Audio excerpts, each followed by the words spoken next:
Thank you very much, Charlie. Nicky, thank you. Lovely play. It's neat. Thank you.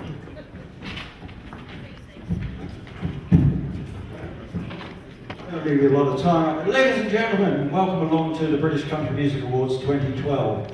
Started way back in 2006 because there was a great gap in the market. There was nobody receiving awards, and we started off with the Hall of Fame. We had the Hall of Fame, and if you have a look over on the far side there, you will see 28 names up there. The stars of the British country music scene, who have excelled and we have thought worthy of putting into a Hall of Fame. I'd like to just say thank you to the committee who look after this. A lot of people think, oh, they're making a load of money out of it. They don't make a penny out of it, actually. And it all starts off with the chairman, of course, Mr. Lee Williams.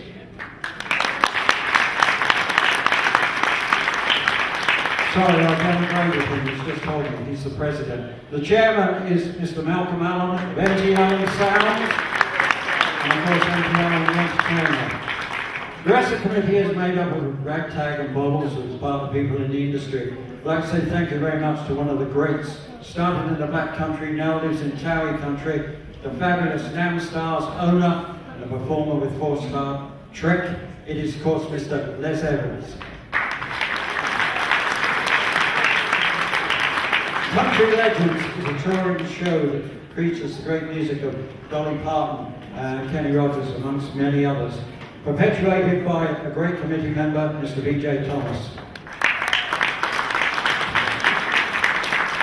The publisher and editor of Up Country and Cross Country magazine, his idea originally to do it, he's at the back operating all the screens up there. His name is Mr. Ron Davis. Ron Davis. Somebody has to make the tea, and that's me. My name's Jim Duncan. Thank you. This year's induction was extremely hard because the bar is fairly high, and we have a look to see who goes in. But it was the death last October that's triggered a great line of thought. People were going to go in for it. And ladies and gentlemen, I'd like to bring his son up on stage because we're going to talk and induct the fabulous John Derrick.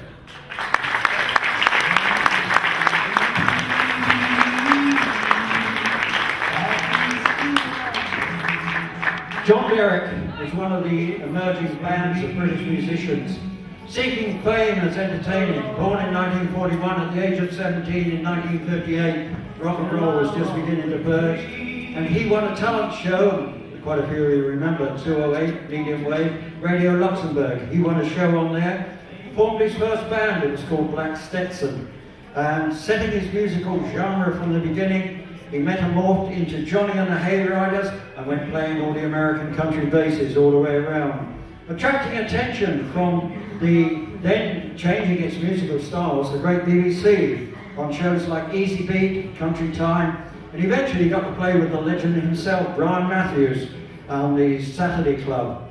He became the first British country music star to broadcast in stereo in 1962. Made him an obvious choice when Jim Reeves came over to the UK and was touring, and they wanted a British act to go in front of it. He turned pro in '64, changed his name again to the Flintlocks. I think he changed his name every fortnight. On Decca label, he joined Jamie Gunn and Jerry Hogan and picked up another name change to Jamie, John and Jerry. And they looked to put those out against the Bachelors. It worked for a little while, but it didn't come out of it a great deal. So he toured with Clodagh Rogers, then Carl Perkins, and of course the great Hank Lachlan. About this time, another Hall of Famer, Albert Lee, he joined the band, and it evolved into John Derrick back in Clodagh Rogers on the television shows. By '58, the renowned John Derrick and Country Fever, with Albert Lee on guitar, was born. Chaz and Dave and various other people were people who went in for it. They toured with nearly every American star that came to the UK. Big names, Bobby Bear, Charlie Pride, a massive 38 days with old Rosemary himself, Slim Whitman. Later in '72, John Derrick recorded a national album with Marvin Rainwater. He became great friends with Marvin. During the '70s, dominated British country music scenes, regular radio plays and television spots. A regular now and increasingly popular for another Hall of Famers shows, Mervyn Conn's Great Wembley Festivals. Toured all over Europe with them as well. Toured with Don Williams, and he came on there, recorded Don Williams' hit on the front of an album, Till the Rivers Run Dry. Became a single on Decca. Don Williams thought he did quite a good job of it. He said, yeah, it was fine. He toured with Clinton Ford, Barbara Fairchild, Teddy Bear, Johnny Cash's brother, Tommy Cash. In the 80s, John and Country Fever hadn't changed, toured the clubs, played festivals. 91, his health started to fail with his magnificent, almost front-page Playboy cover looks. His liking for just an odd little piece of beer or something like that, and about 40 fags a day, took its toll on him. And unfortunately, October 2011, he died. To pick up his award is his son, who is carrying on his tradition of music. Ladies and gentlemen, please welcome Mr. Mark Derrick. Mark, on behalf of the British Country Music Award, welcome your father, memories into the Hall of Fame. Thank you very much. Jim, I think you've done my job for me. I think I'm going to mention pretty much all of that as well, but it's an absolute honour to be here, ladies and gentlemen, and I'm just sorry that Dad couldn't be here this evening. It's been nearly 12 months since he passed away. Can I take this up?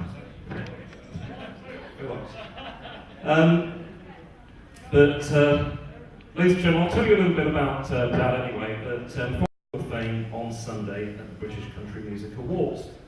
Her response to that was, about time. Yeah. That's actually an opinion shared by many I've met in the past 12 months.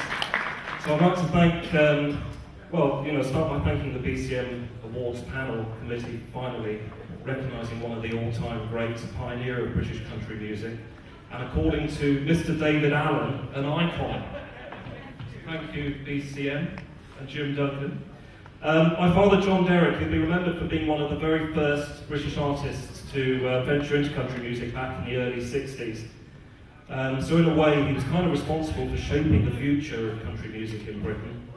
John Derrick influenced so many fellow musicians' careers, many of them saying how they looked up to him and they learned so much from him. It was a very difficult scene back then. There were no country music clubs or festivals. Instead, country artists and bands had to make do with the effervescent pub circuit, the Air Force bases, or playing the dances down at the local community halls. That was, of course, until a certain gentleman by the name of Mervyn Conn took a big gamble and he staged the biggest and best event of its kind from 1969 onwards, the Wembley Country Music Festivals, 24 of them to date. The festival paved the way for so many of our well-established homegrown artists to appear alongside household names on the Wembley stage. John Derrick was a true professional in every sense of the word, and he had a glittering career that resulted in him appearing at some of the most prestigious venues, and saw him perform with an endless list of the finest names in country music, forming great friendships with many of them too. I know Jim's mentioned a little bit about this, but his first big break did come in 1963, when his band Johnny and the Hayriders toured with the late Jim Reeves. And then in 1966, Dad formed the Flintlocks with his good friend Jerry Hogan, and they recorded for Decca Records. Their manager at the time, Don Arden, then decided to change their name to Jamie, John and Jerry before the legendary Country Fever was formed in 1968 with the great Albert Lee on lead guitar. They went on to become the most sought-after group on the British country music scene. When he heard about Dad's passing, Albert Lee was quoted to have said, "I had always loved country music from my early days, but it was a revelation to discover John playing in Hammersmith in 1966. He was someone doing what I wanted to do. As you know, we put together Country Fever in 1968 and had a great time backing many US artists. John and I had a great friendship, and I think music speaks for itself. His talent certainly stood out. He was the real deal." John Derrick's pedigree was second to none. He was an accomplished songwriter. He also won a number of awards and shared the stage with a plethora of superstars.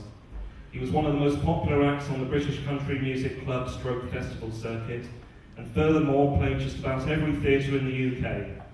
including 2 performances at the Royal Albert Hall, 5 at the London Palladium, and countless appearances at Wembley Arena.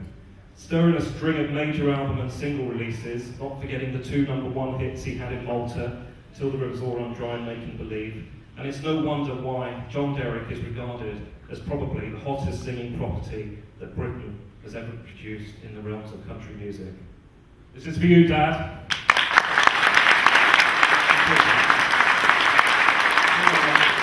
I'll tell you what, we've got a pint of Guinness in front of you. You can hold that up too, because we love the pint of Guinness all through. Thank you very much. www.johnderrick.com. Thank you. Thank you. Thank you very much, Mark Derrick.